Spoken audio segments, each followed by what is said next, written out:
Hey guys, welcome back to the channel. Today we are going to be diving deeper into contracts for difference, also known as CFDs. I'm going to be giving you guys a comprehensive understanding as to what they are, with detailed explanations speaking about this. Now, as mentioned, CFD stands for contracts for difference, but let's actually speak about what this means. What are CFDs? CFDs are financial derivatives. A CFD is a financial contract between a trader and a broker to exchange the difference in an asset's price from when the contract opens to when it closes.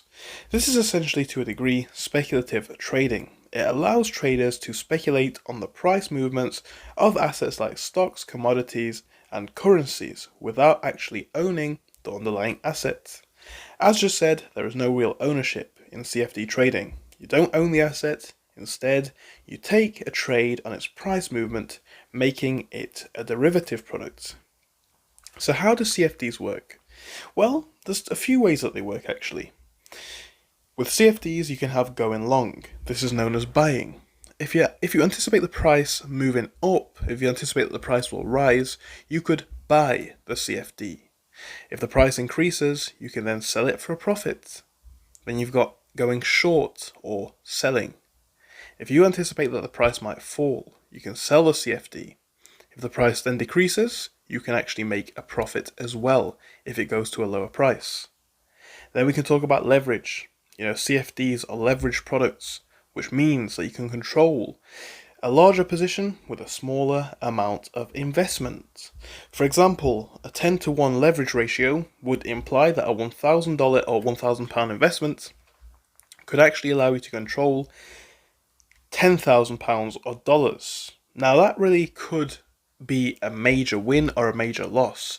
Leverage can actually amplify profits significantly, but it can also lead to potentially massive losses, and that is absolutely worth considering.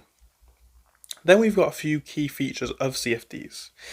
A main one is the lack of ownership. We just spoke about that, but you don't actually own the underlying asset.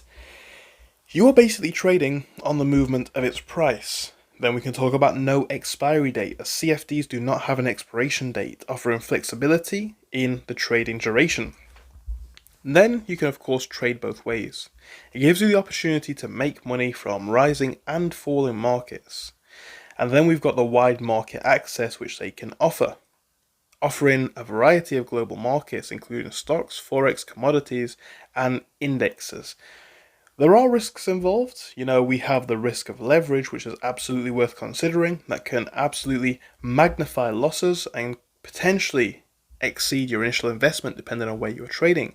Then we've got markets volatility, as rapid price movements can lead to significant gains or losses, really in a short period of time.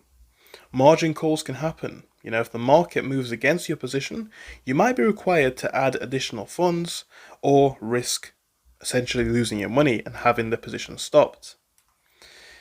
There's so many different issues that you can face. However, CFD trading could be right for you. It's more suitable for experienced traders with a good understanding of the markets and risk management. The people who it doesn't necessarily work best for are going to be beginners, those without a solid risk management strategy. And this is a big thing.